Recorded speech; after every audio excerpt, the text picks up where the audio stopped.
Hi and welcome to today's video where I have my third quarter of the year update of the fragrances that I've used and those that I've purchased.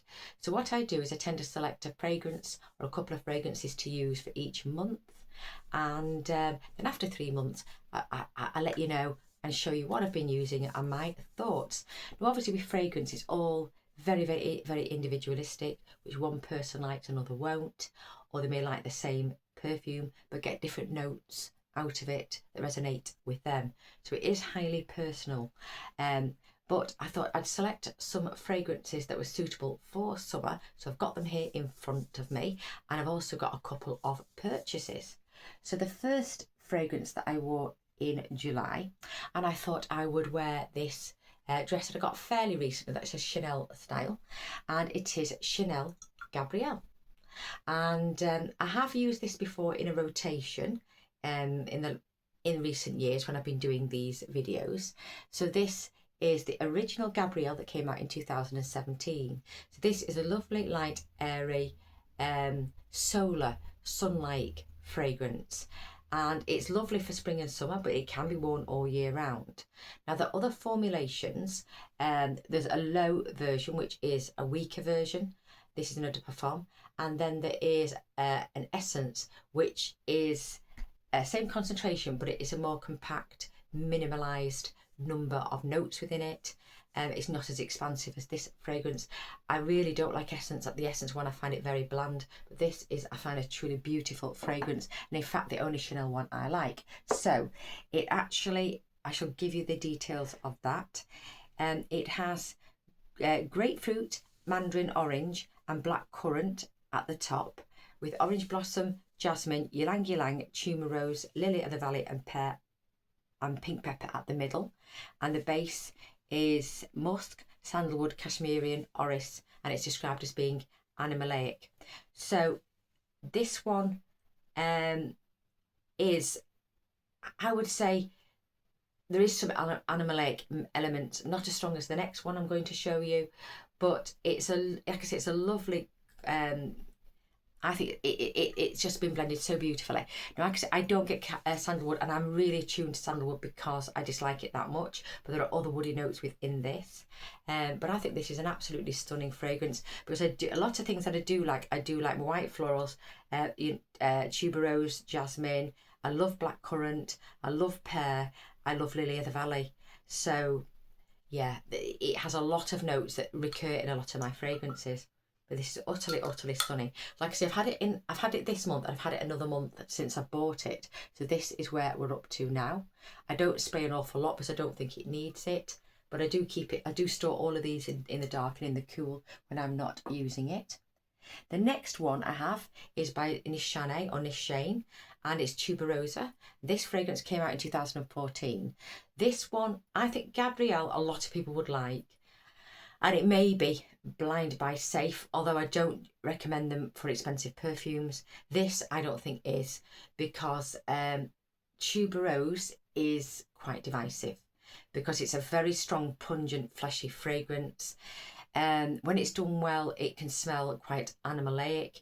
It is quite body odour like, dirty, animalistic. Now, a lot of perfume houses tend to, the way they or indicate there is tuberose is a bubblegum note, which actually is not in tuberose. I don't know why they do that. This isn't bubblegum at all. It's the fleshy notes of the flower. And there's a bit of muguet, a bit of greenness, which isn't my favourite usually, but it is lovely in this. So I wouldn't say it's a fresh, it's quite a heady perfume, but it's lovely for spring and summer. Some people may find it a bit overpowering in very hot climates, but then I do think this sings in hot weather. But it's a beautiful, fleshy, dirty tuberose, absolutely stunning. It's one of my, that one and the Alexander McQueen that I have are my favourites. So happy to have that. I've really enjoyed wearing that fragrance. The next one I've got, which I used 2 actually in September, so this is the 1 month I actually used 2. They're both from the House of Thameen or Thameen of London, and these are Peregrina and Riviera. Peregrina I've had I think a couple of years from a Harrods Advent calendar, and Riverie is from 2025.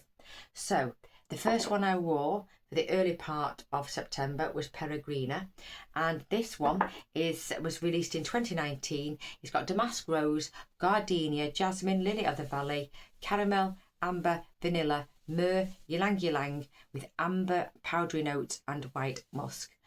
It's got a lot of elements that I love in a perfume, in a fragrance. It's lovely and summery. Absolutely stunning. It is a long lasting perfume. All of these are, but particularly this is beast mode. This is very strong, and then this is still a strong eau de parfum, but they do last a long time on the skin, but particularly these two. If you didn't wash for days, they'd still be on your skin. I adored wearing that. It's a very feminine, I think they're all very feminine floral fragrances, which I particularly enjoy. And I did get quite a bit of use of this one.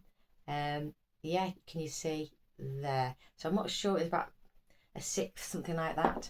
And then the next one that I use quite a bit of, because it isn't as strong, I don't think, or not to my nose, is Riverie, which was released in 2016. It's got saffron. The saffron note gets me. Black pepper, I'm not keen on black pepper. Then it's got Turkish rose, sage, carnation, leather, and cypriol oil. So this one, it does have some sharpness, some pine notes, I would say.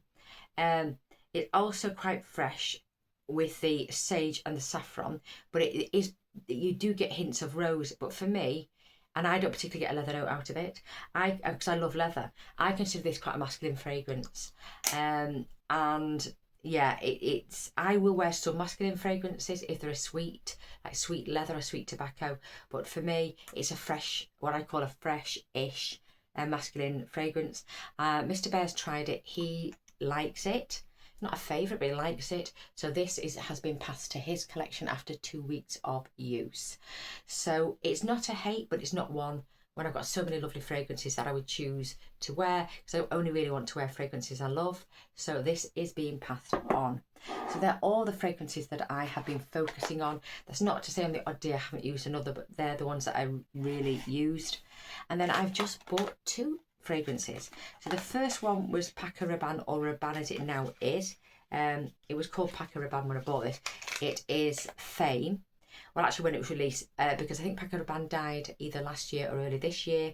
He was the creative director. He was a clothes designer, and I did like the Fame. I didn't like the bottle. It's a little robot in a dress from one of his collections. I think it was his 1969 collection, which was quite futuristic, very much like Jane Fonda and Barbarella sort of style.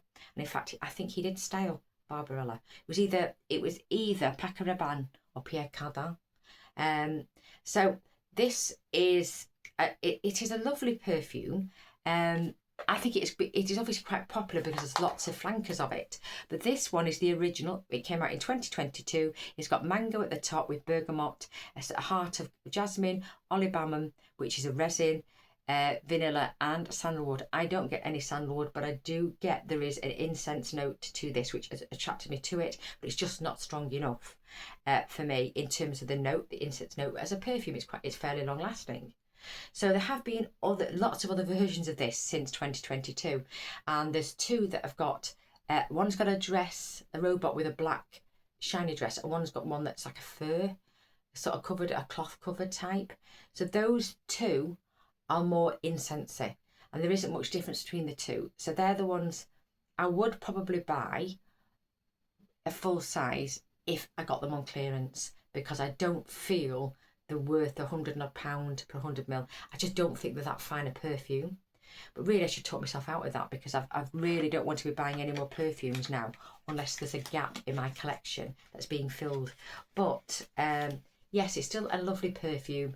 If you like fruit, you need to like some floral and also incense to some degree. Then the final one I picked up was Carmina by Creed, and Creed's a very, very old house, and it actually says 1760. So, and this is a UK brand, a British brand, and it is made in France. So this one was released in 2023. It's got black cherry, saffron, pink pepper, May rose, peony, violet, cashmere wood, musk, ambroxan, myrrh and frankincense. So this has a lot of notes that I would really like, except for the saffron. And when I was in store at Harvey Nicks a couple of times, I tried it and really enjoyed the fragrance, but I picked this up online as a travel spray. What I will say is that at times I found, when I've got this and I let it settle, I eventually used it and found the cherry very plasticky, a bit plasticky, not particularly nice. But then I've used it today and it seems quite pleasant. So I think my response to this perfume, or my interpretation, is quite mixed. So yeah, I'm glad I didn't buy a full one. If it's going to be so mixed, because I really like a perfume I'm going to consistently like, and I never really get this with perfume. It's always consistently good, consistently bad. So I'm not sure about this, but I do like the idea of black cherry, but I never like the execution. But I love the fresh cherries. If you smell cherries that are fresh, yeah, I love that. But it's very difficult with the interpretation because you have to use artificial ingredients. You can't extract perfume from cherries. But out of all of them, I prefer this to the Tom Ford versions in the cherry note. But it's quite pleasant. I don't think it's blind buy safe at all. I think really with expensive perfumes, like I say, it's one that you need to try. But it's great to pick up travel sizes. And sometimes, in fact, this has been in a high-end advent calendar, I think not this year, last year. So yeah, it's a great way to pick up samples or travel sizes to try. So they're all my thoughts on these. Let me know yours down below, because I'm really interested, because I really think perfume is so individualistic. Like I say, that one person likes, another doesn't like. And I think you can all like whatever you want and wear exactly what you want. But can I say thank you very much for watching, and I do appreciate the time is valuable. So thank you for spending some of your precious time with me. Hopefully I shall see you all in another video. I'm not sure what I've got up next, but hopefully there'll be another one up in the next week. Possibly an update for my 50 Shades of Black. But there was another I wanted to do, possibly a get ready with me, but I'm having a bit of an issue with one of the products. So hopefully I'll be able to sort that out. But otherwise, I hope you have a lovely rest of your day. I'm filming this on a Sunday. I'll try and get it up today, depending how long it uploads. Otherwise, I hope you enjoy your next week and have a great time. Otherwise, please take care of yourselves, and bye for now.